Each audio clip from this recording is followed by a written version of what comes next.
नमस्कार, आपण पाहत आहात सह्याद्री न्यूज, आवाज महाराष्ट्राचा। भिगवणच्या बाह्यवळण रस्त्यावर दुर्गंधीयुक्त कचरा फेकल्यामुळे नागरिक त्रस्त, सरपंचांचा तात्काळ कारवाईचा इशारा। इंदापूर तालुक्यातील भिगवण गावच्या बाह्यवळण रस्त्यावर पुण्याकडे जाणाऱ्या मार्गावर काही समाजकंटकांनी प्रचंड दुर्गंधीयुक्त कचरा टाकल्याने परिसरात आरोग्याचा प्रश्न गंभीर निर्माण झाला आहे। या रस्त्यावर बकऱ्यांची आतडी, कातडी तसेच खराब कोंबड्यांचे मांस टाकल्यामुळे वातावरणात दुर्गंधी पसरली असून नागरिक अक्षरशः नाक दाबून प्रवास करत आहेत। या परिसरात भीमा नदी पात्रालगत तसेच रस्त्यावर फेकलेल्या मांसा अवशेषामुळे पर्यावरणाचं मोठं नुकसान होत असून नदीच्या सौंदर्यावरही त्याचा मोठा परिणाम जाणवत आहे। या प्रकरणाची माहिती आमचे सह्याद्री न्यूजचे प्रतिनिधी संजय शिंदे यांनी भिगवणचे सरपंच गुराप्पा पवार यांना दिली असता सरपंच पवार यांनी नागरिकांना आवाहन करत सांगितले की दुर्गंधीयुक्त कचरा टाकताना कोणी दिसल्यास तात्काळ माझ्याशी किंवा ग्रामसेवक परदेशी यांच्याशी संपर्क करावा। आम्ही अशा समाजकंटकांवर कठोर कारवाई करू। सरपंचांनी आश्वासन दिलं की ग्रामपंचायत प्रशासन या प्रकरणाकडे गांभीर्यानं पाहत असून लवकरच या ठिकाणी स्वच्छता मोहीम राबवली जाईल। चला तर पाहूयात सह्याद्री न्यूजशी बोलताना काय म्हणालायत भिगवणचे सरपंच गुराप्पा पवार। नमस्कार, सह्याद्री न्यूज मध्ये आपल्या सर्वांचं स्वागत आहे। आज आपण आलेलो आहे पुणे सोलापूर हायवेच्या लगत एक सर्व्हिस रस्ता आहे।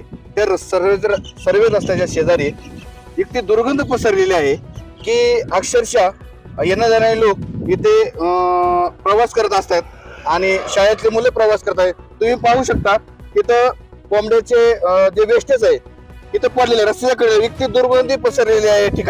या ठिकाणी आरोग्य विभागाचे दुर्लक्ष होत आहे। या ठिकाणी आपल्या संग भिगवण गावचे नवनिर्मित ग्रामपंचायत सरपंच गुराप्पा पवार यांच्याशी आपण बातचीत करणार आहोत। पुण्याहून राशीनकडे जाणारा रस्ता, त्या रस्त्याकाठी छोटा रस्ता होता आणि तिथं आपण बोर्डही लावला होता की इथं कुणी कचरा टाकू नये किंवा टाकल्यास त्याच्यावर कारवाई करण्यात येईल, अशा ह्या गोष्टी तिथं आपण बोर्ड लावून ठेवलेला होता आणि ती दक्षता घेतली होती। नंतर तो रस्ता मंजूर होऊन सार्वजनिक बांधकामाकडे तो गेल्यानंतर तो बोर्ड तिथून काढला गेला। काढल्यामुळे लोकांना आता माहिती नसेल की बाबा तो परत लावण्यात नाही आला।